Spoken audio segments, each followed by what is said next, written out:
High high, কঠিন দুঃসংবাদ। আবারও নিষিদ্ধ হচ্ছেন সাকিব আল হাসান, যে একটি কারণেই পিএসএল এ এক ওভার করে আর বল করতে আসতে পারলেন না সাকিব।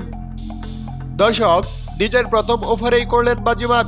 এরপরেও কিনা সাকিব আল হাসান বল পেলেন মাত্র এক ওভার। ১৭৫ দিন পর উইকেট শিকারের দিনে সাকিবের দল লাহোর কালান্দার্স ১৯০ রানে রুখে দিয়েছে করাচি কিংসকে। এই ম্যাচটি খুবই গুরুত্বপূর্ণ, কারণ যেই হারবে তারাই বাদ। এদিন ইনিংসের সপ্তম ওভারে শাহিন বল তুলে দেন সাকিবের হাতে, আর সাকিব ওভারের শেষ বলে উইকেট শিকার করেন জেমস ভিন্সকে। সেই ওভারে সাকিব খরচ করেন মাত্র ৪ রান। তবে এরপর আর বোলিংয়ে দেখা যায়নি বিশ্বসেরা এই অলরাউন্ডারকে। আর যে বিষয়টি বাংলাদেশি ভক্তদের মধ্যে কৌতূহলের সৃষ্টি হয়েছে, সবার মনে একটাই প্রশ্ন, এক ওভার করে সাকিব কেন আর বল করতে আসলেন না।